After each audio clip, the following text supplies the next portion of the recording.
हैं, साहब हमको थप्पड़ से डर नहीं लगता, डर आपके प्यार से लगता है। लेकिन ये डायलॉग बताने का हमारा उद्देश्य कुछ और है। यहाँ पे एक थप्पड़ और एक आदमी की जिंदगी बदली, और कुछ ऐसी बदली कि आज काफी संघर्षों के बाद वह जीवन के अपने उस पड़ाव पे पहुंचा, और उतने संघर्षों से आत्महत्याओं के अंतिम पायदान से हट के आज उस शख्सियत ने अपने नाम को रोशन किया, और न सिर्फ नाम को रोशन किया बल्कि क्षेत्र, जनपद और देश में एक अलग कीर्तिमान स्थापित किया। हम आज बात कर रहे हैं प्रोफेसर हुए अजय से, अजय प्रजापति से, और जानते हैं उनके जीवन के संघर्षों की कहानी, और उनसे ही सब कुछ कि उन्होंने कैसे अपने इस संघर्ष को किन परिस्थितियों में पूरा किया। तो सब आइए हम ले चलते हैं आपको सीधे अजय जी के पास। अजय जी, पहले तो आपको हमारे चैनल में स्वागत है, और ढेर सारी आपको हमारी तरफ से शुभकामनाएं हैं। और उसके बाद आप बताएं कि कैसे इन संघर्षों को आपने किया और कैसे आज इस मुकाम तक पहुंचे। धन्यवाद सर। सर, आप लोगों को बधाई देना चाहता हूं कि मेरे जैसा व्यक्ति को आप लोगों ने अपने चैनल में जगह दिया। सर, एक्चुअली मेरी शुरुआत तो 2001 में ही हो चुकी थी, जिस समय मैं इंटर में था। हुआ ये था कि मैं अपने गांव के एक पुलिया के पास सामान्य तरीके से शाम के ही समय बैठा हुआ था। उस समय एक पुलिस अधिकारी आते हैं और मुझे 2 थप्पड़ लगाते बिना वजह, और कहते हैं कि तुम लोग यहाँ क्यों बैठते हो। मुझे लगा कि ये कैसा सिस्टम है, कैसे लोग हैं कि एक सामान्य तरीके से जो है एक सिविल सोसाइटी के नागरिक को जो है थप्पड़ मार देते हैं। उस समय मुझे लगा कि मुझे ऐसा कुछ करना चाहिए जिससे कि मैं इनसे पावरफुल हो सकूँ।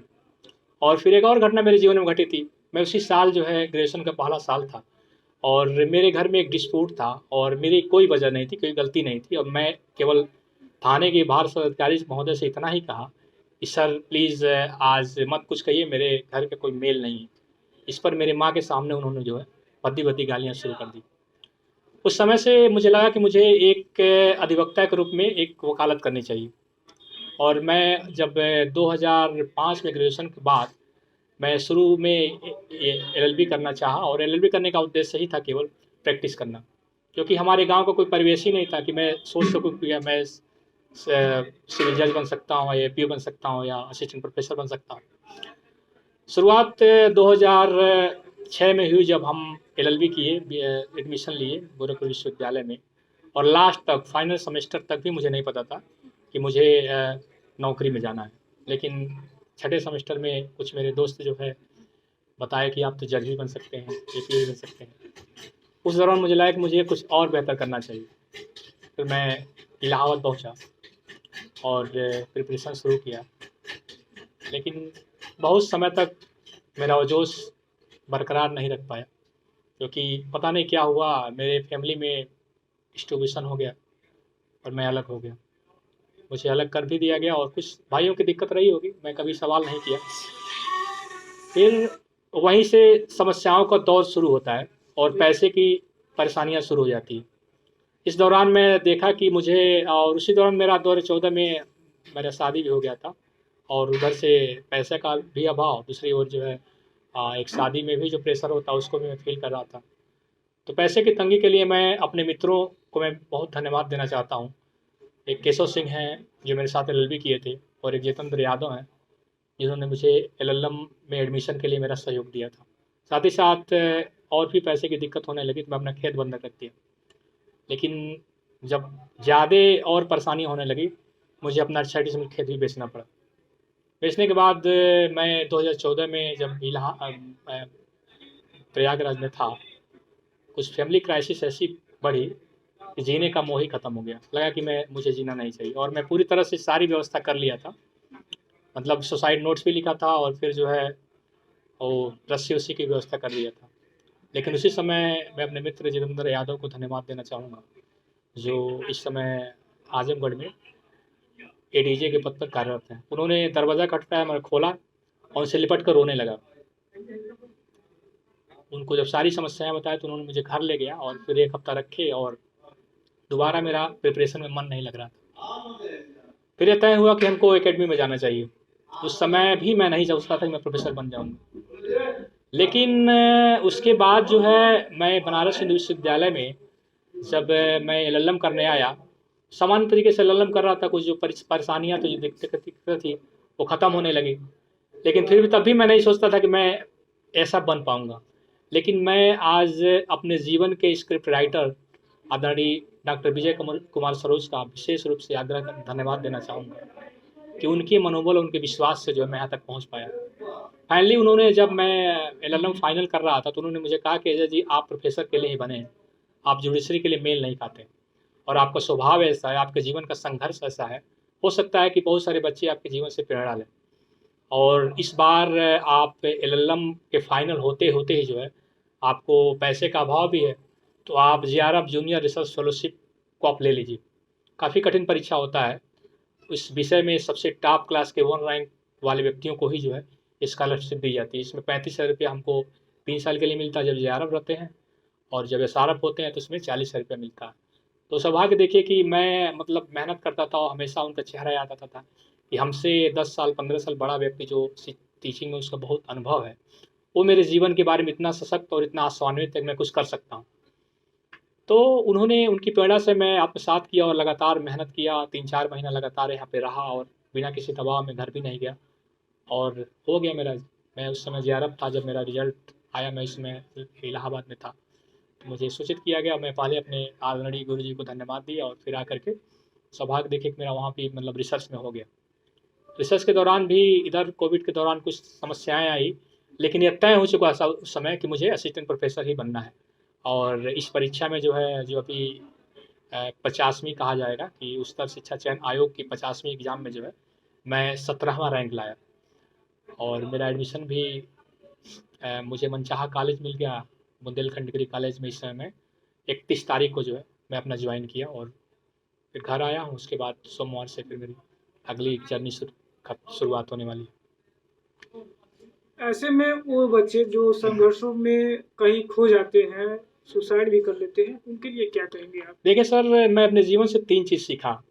पहली बात तो पैसा बहुत बड़े मायने नहीं रखता है, क्योंकि पैसे के लिए आप कहीं से व्यवस्था कर सकते हैं, या तो आपके पास कुछ प्रॉपर्टी है उसको बेच सकते हैं, तो पैसे को इग्नोर करना चाहिए। है ज़रूरत, मैं मानता हूँ पैसा ज़रूरत है, अपने संसाधनों को कम करिए। मुझे याद है कि हम लोग जब इलाहाबाद में रहते थे, तो हम लोग सुबह का नाश्ता नहीं करते थे, और क्योंकि हम लोग जानते थे कि 20 रुपया 30 रुपया एक टाइम का नाश्ता में लगेगा, सुबह खाना ही हम लोग बना लेते थे। दूसरी बात कि इलाहाबाद के दौरान मैं सीखा कि मुझे एक बार जो है घर से पैसा मिला था पंखा खरीदने के लिए, लेकिन मैं किताबें खरीद लिया, मेरे पास पैसा था ही नहीं। मैं पूरे एक एक जो है मतलब 6 महीना जो भीषण गर्मी में बिना पंखे के भी मैं रहा।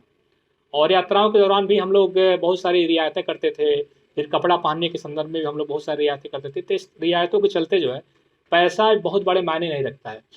दूसरी बात कि जैसे कि लोग कहते हैं कि शादीशुदा होने के बाद आदमी की तैयारी रुक जाती है, तो ये भी बहुत बड़ा मायने नहीं रखता। मैं शादीशुदा हूँ और मैं तैयारी ही शादी के बाद शुरू किया था, और इसमें मेरे 2 बच्चे हैं, तभी मैं अपनी तैयारी में कोई अपने परिवार को बाधा नहीं माना। तीसरा कि मतलब उनको एक पेशेंस रखना चाहिए, धैर्य रखना चाहिए। सफलता, चूँकि यहाँ पे बच्चे जब तैयारी करने आते हैं, तो उनको लगता है कि मैं 1 साल 2 साल में एग्ज़ाम क्रैक कर दूँगा, लेकिन इसमें दिक्कत ये हो जाती है कि आयोग की परीक्षाएँ होती हैं, वो अपने समय से आती हैं, और उसमें कोर्टबाजी भी होता है, इसलिए उनका मनोबल टूटने लगता है। इसलिए उनको जब एक परीक्षा की तैयारी के लिए वो टाइम फिक्स कर लें, तो उनको 1 2 साल 3 साल वेट नहीं करना चाहिए। उनको जब तक वो परीक्षा फाइनल ना हो जाए, तब तक पूरी तरह से उनको कॉन्सन्ट्रेट होकर उस पर रहना चाहिए। मतलब 3 चीज़ें, और नेगेटिव चीज़ों को जो है हमेशा पॉजिटिव में कन्वर्ट करना चाहिए, क्योंकि हमारे आस-पास जो है अमूमन ऐसे ही लोग मिलेंगे जो आपको नेगेटिविटी द्वारा आपको भड़काना चाहेंगे, आपको बहकाना चाहेंगे। और चूँकि मैं एक्चुअली महाराजगंज की बात करूँ, तो महाराजगंज में जो है अभी शिक्षा का उस तरह से माहौल नहीं है, और लोग नौकरी के संदर्भ में अच्छी तरह से जान नहीं पाते हैं। तो उनको लगता है कि नौकरी के लिए केवल पैसा ही ज़रूरत है, उनको लगता है कि नौकरी के लिए पैसा देना पड़ता है, लेकिन मैं एक भी पैसा नहीं दिया हूँ, तभी मैं आप लोगों के सामने हूँ। तो उनको पहली बात तो अपने जीवन में एक पेशेंस रखना होगा, कीप पेशेंस। पेशेंस 2 साल का हो सकता है, 5 साल का, 10 साल का भी हो सकता है। और दूसरी बात कि अपने आस-पास के नेगेटिविटी से दूर रहना होगा, और खुद ही जो है सेल्फ मोटिवेट होना चाहिए उनको। और फिर भी और पैसे की जो समस्या आती है, तो कोई न कोई साधन निकल ही जाता है, जैसे मैं निकाला। उस दौरान जब आप संघर्ष कर रहे थे, तो घर परिवार का क्या रिएक्शन था? सर शुरू में तो ठीक था, परिवार के लोग मेरा सपोर्ट किए, लेकिन पता नहीं क्या हुआ 2012 में ऐसी परिस्थितियाँ बदली, लोगों को लगा होगा, मैं कभी जानने का प्रयास नहीं किया। लोगों ने अलग कर दिया मेरे भाइयों ने। फिर मेरी एक नई दौर से शुरुआत होती है। तो शुरू हो गया उस समय का दौर और चलता रहा और वही प्रक्रिया हुई। इस दौरान मुझे कई बार कुछ एनजीओ में काम भी करने पड़ते थे और फिर अपने आर्थिक आवश्यकताओं को भी कम करना पड़ता था। तकलीफ़ें तो होती थी, लेकिन विज़न था, उसमें संतुष्टि मिलती थी। एनजीओ में जहाँ काम करते थे, कितने एनजीओ में काम किए और उससे क्या कमा लेते थे आप? मैं जो है एक एनजीओ में काम किया था, मुझे एग्जैक्ट नाम याद नहीं आता है। वो मुझे 1500 रुपया महीना देता था। एक पेपर रिसर्च वर्क का काम था। तो ठीक था, 2-3 महीना काम किया उसमें। कुछ ऐसी परिस्थितियाँ मेरे सामने आई कि मुझे ठोंगा भी बनाना पड़ा था, जो इसमें भूजा-वूजा लोग खाते हैं। हाँ, तो मुझे लगा कि पैसे की एक समय दिक्कत थी। तो मुझे लगा कि मैं भूखा था, तो मैं सोचा कि पहले कुछ खा ही लेता हूँ, उसके बाद देखता हूँ जो होगा देख। तो मैं खा ही रहा था एक उसमें टोगे में जो कागज़ का आता है, उसी में नमकीन लाया मैं 5 रुपए का और खा ही रहा था। और ध्यान आया कि ये तो ठोंगा जो है बनाया जा सकता है और मेरे पास कम से कम 10 किलो पेपर थे। मैं शुरू कर दिया। मैं उनसे पूछ के गया कि कितना में आप लोग खरीदते हैं? तो उन्होंने कहा कि मैं 15 से 20-25 रुपये किलो खरीदता हूँ। मैं पूरी रात काम किया और 10 किलो में ठोंगा बना लिया और 400-500 रुपये का अर्निंग कर लिया। जब आप वहाँ से आते थे या मतलब आप संघर्ष करते थे इलाहाबाद में जब रहते थे, तो आपके रिलेटिव्स जो थे उनका रिएक्शन क्या था? आपका वहाँ आना जाना सर, होता था? रिलेटिव वालों को मैं कोई दोष नहीं देना चाहूँगा क्योंकि उनको पता ही नहीं था मैं क्या कर रहा हूँ। हालाँकि 1-2 लोगों को छोड़ कर के किसी का पॉज़िटिव रिएक्शन नहीं था और गाली ही मुझे सुनने को मिलता था। लेकिन क्या मैं उनको दोष दूँ? हो सकता है उनको पता ही ना हो। जिनमें उन शब्दों में आप बताएं जो आप सामना करते और थे। सर मैं हालाँकि शब्द बहुत ख़राब लगते थे, मैं यहाँ बता नहीं पाऊँगा। लेकिन ये है कि मेरा मानना है उन सभी लोगों को एक संदेश है, जो किसी पे कमेंट करते हैं। अगर कोई व्यक्ति जो है किसी को पैसा दे नहीं सकता है, मोटिवेशन दे नहीं सकता है, तो उसको डिमोटिवेट नहीं करना चाहिए। हो सकता है कि उसके डिमोटिवेशन से जो वो लड़का हार मान ले और पहले ही जो अपना मंज़िल के लिए रास्ता ही छोड़ दे। तो उनसे बस यही हाथ जोड़ के निवेदन है, प्लीज़ अगर कोई भी उनके परिवार में कोई रिलेटिव, कोई सदस्य हो, कोई उनके परिचित का हो, तो उसको आप सहयोग नहीं दे सकते हैं, तो उसको कम से कम डीमोटिवेट मत करिए। क्योंकि मेरे जैसा व्यक्ति, एक सामान्य पढ़ने वाला व्यक्ति जो है, आज असिस्टेंट प्रोफेसर हो सकता है। हमसे बहुत अच्छे-अच्छे लोग हैं, कुछ भी कर सकते हैं, सिविल सर्वेंट बन सकते हैं, आईएएस बन सकते हैं। अब संघर्षों के बाद और सफलता मिलने के बाद आगे की क्या रणनीति है? सर, मेरा प्रयास जारी रहेगा क्योंकि एक्चुअली मैं फ़ॉरेन जाना चाहता हूँ। मैं अपनी पढ़ाई से कभी कम्प्रोमाइज़ नहीं करूँगा और उसी दौरान जो भी मेरी रिसर्च है उसको मेहनत से करूँगा और भी अपने रिसर्च में इम्प्रूव करूँगा। मेरा उद्देश्य है कि मैं इसी प्रक्रिया को अगर पालन करूँगा, फ़ॉलो करूँगा, हो सकता है 10-12 सालों में जो है मैं फ़ॉरेन की किसी यूनिवर्सिटी में चला जाऊँ। तो अभी संघर्ष जारी रहेगा और पता नहीं कब तक जारी रहेगा, पता नहीं। आपकी लाइफ के संघर्षों का फुल स्टॉप कब है? सर, है ही नहीं, शायद मेरी मौत। इसके बाद ही अंत होने वाला है इसका। क्योंकि मैं सीखा कि जीवन में अगर आप 16 साल के हों या 80 साल के, जिस दिन आप सीखना बंद कर देते हैं, उस दिन आपकी मौत हो जाती है या बूढ़े हो जाते हैं। मुझे कभी अपने सीखने के संघर्षों को कम नहीं करना है, लगातार सीखना है। और फॉरेन टीचर के बाद जी। अजय कहाँ होंगे? मैं सोचता हूँ कि लास्ट तक मैं कम से कम 4-5 अच्छी किताबें लिख दूँ, जो मेरे मरने के बाद भी जीवित रहे। कोई शीर्षक आपने सोच रखा है क्या? सर, अभी नहीं, अभी मैं उतना लायक नहीं हूँ, मैं किसी किताबों का शीर्षक लिख सकूँ या उसको मैं ऑब्ज़र्व कर सकूँ। लिखना चाहते क्या जी है? सर। मैं चाहता हूँ कि इस समाज में जो है मतलब एक लॉ को मैं सरल लैंग्वेज में लिखना चाहता हूँ। चूँकि हम लोग पढ़ने के दौरान, चूँकि मैं हिंदी मीडियम का छात्र रहा हूँ, मुझे लगा कि हिंदी में बहुत कम कंटेंट है और जो भी कंटेंट है वो मतलब हो सकता है कि लोगों को समझ में ना आता, तो उसको मैं सरल बनाना चाहता हूँ। साथ ही कुछ दर्शन की चीज़ें भी लिखना चाहता हूँ। मैं अपने रिसर्च के दौरान पाया कि मतलब नियतिवाद से ज़्यादा मुझे अस्तित्ववाद की ओर मुझे प्रेरणा मिली। मैं चाहता हूँ कि उसको मैं आसान शब्दों में जो उस फ़िलॉसफ़ी को मैं अपनी किताबों में लिख सकूँ। और समाज की परिस्थितियों को लेके क्या है दिमाग में, क्या चलता है? आप क्या सोचते हैं यहाँ के समाज को देख के और अपने आज जहाँ हम लोग बैठे हैं गांव की जो जिंदगी है जी। इसको लेके और इलाहाबाद की जिंदगी को लेके और आज एक प्रोफेसर की जिंदगी को जी। लेके आप क्या पाए और कितने अंतर हैं? सर, मैं बार-बार सोचता था कि मैं जिस प्रकार सोचता हूँ वैसे लोग क्यों नहीं सोच पाते। मुझे बार-बार परेशान कर, लेकिन रिसर्च के दौरान और फ़िलॉसफ़ी के दौरान मैंने सीखा कि कांट की बहुत अच्छी फ़िलॉसफ़ी है। उन्होंने उन्होंने 3 फैकल्टी बताया। उन्होंने कहा faculty of sensation, faculty of understanding और फैकल्टी ऑफ रीज़न। तो फैकल्टी ऑफ सेंसेशन में हम जो भी ज्ञान लेते हैं, अनुभव लेते हैं, वो अपने इंद्रियों द्वारा लेते हैं, सेंस ऑर्गन के द्वारा। तो सबके पास समान रूप से आती है। लेकिन फैकल्टी ऑफ अंडरस्टैंडिंग में दिक्कत हो जाती है। जो जिस समझ का व्यक्ति होता है, उसको अपने ढंग से एनालिसिस करने लगता है। तो इसमें मैं यही कहना चाहूँगा कि उनको एक बार जो है रेशनल तरीके से सोचना चाहिए और कम से कम अपने बच्चों पर बिलीव करना चाहिए। और एक रेशनल तरीके से सोचेंगे तो उनको नहीं लगेगा कि और बच्चों को मोटिवेट करेंगे पढ़ाई, क्योंकि मैं यहाँ देखता हूँ ना, यहाँ बच्चे जो है पढ़ाई को छोड़ करके अन्य ऐसे काम करते हैं जिनको शायद उनको नहीं करना चाहिए पढ़ाई के दौरान, और ऐसा माहौल भी वहाँ वो समझ ही नहीं पाते हैं कि मुझे क्या करना है क्या नहीं करना है। तो इसमें सबसे बड़ी जिम्मेदारी पिता की होती है। पिता को उन सारी रिसोर्सेज को खोजना होगा और अपने बच्चों को कहाँ पहुँचाना चाहते हैं उसके लिए खुद ही समझना होगा। इस प्रकार से अपने बच्चों पर कंट्रोल कर सकेंगे और शायद उनके बच्चे उस मंजिल पर जा सकें।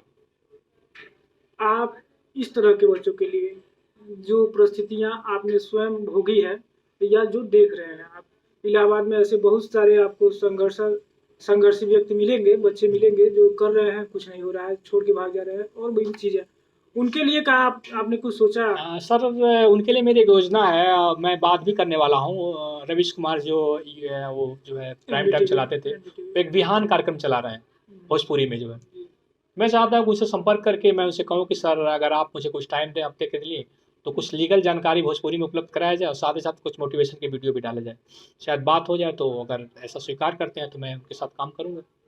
महाराजगंज में भी इस तरह की तैयारियां हो रही हैं। एडीएम पंकज वर्मा के द्वारा यहाँ पे आईएएस और पीसीएस के जो छात्र हैं उनको निःशुल्क शिक्षण देने का काम किया जाए, तो क्या वहाँ पे भी आप जाकर बच्चों को पढ़ा सकते हैं? सर अगर मुझे ऐसा अवसर मिलता है तो मैं अपने आप को मैं धन्यवाद दूंगा, और जो मुझे ऐसा अवसर उपलब्ध कराएगा उसको मैं आभार व्यक्त करूंगा।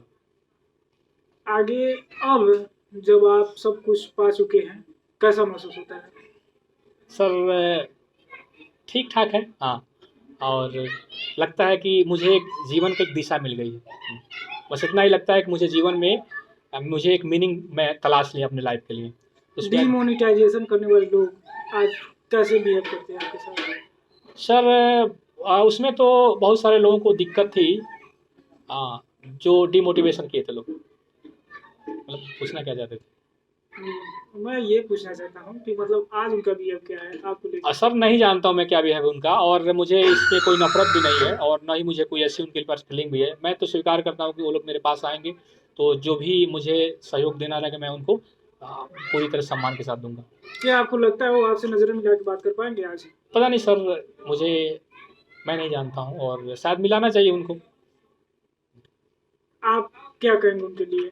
मैं उनके लिए ये कहूँगा कि शायद वो मुझे डिमोटिवेट नहीं किया तो मैं यहाँ तक नहीं पहुँचा होता, क्योंकि जब मैं निगेटिव था तो निगेटिव को पॉजिटिव में कन्वर्ट करता था, शायद वो नहीं डिमोटिवेट किए होते, मैं कहीं प्रैक्टिस करता या फिर यहीं व्यस्त रहता।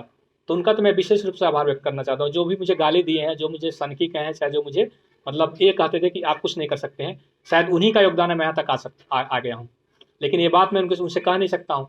लेकिन मैं फिर भी आपके चैनल के माध्यम से उनसे हाथ जोड़ कर निवेदन है कि मेरे मन में उनके प्रति कोई घृणा, कोई नफरत का भाव नहीं है। मैं उनको आभार व्यक्त करता हूँ और उनके इसी प्रयास से जो है मैं यहाँ तक आ पहुँचा। लेकिन फिर भी मैं एक बात कहना चाहता हूँ कि मैं तो यहाँ आ पहुँचा, लेकिन हो सकता कोई व्यक्ति वहाँ ना जा पहुँचे, वो डिमोटिवेट हो जाए। तो उनको मुझसे सीख लेकर के जो है, और हर बच्चे के पोटेंशियल पर पूरा विश्वास करना चाहिए और कहना चाहिए तुम कर सकते हो। इस बैकवर्ड रूरल एरिया में भी कुछ ऐसे शिक्षण संस्थान या मतलब कुछ ऐसे स्कीम्स हैं आपके जो यहाँ के बच्चों को मोटिवेट कर सकें? अब सर यहाँ तो मैं देखता हूँ ना, मार्क्स ने बहुत अच्छी बात कही थी कि जिस प्रकार से समाज रहता है उस प्रकार से चेतना होती है। तो यहाँ जो शुरू में था तो मुझे मेरे गांव में केवल एक दो ही लोग सरकारी गवर्नमेंट जॉब में थे, तो मुझे भी लगता था कि बहुत ज़्यादा इशू नहीं था नौकरी का।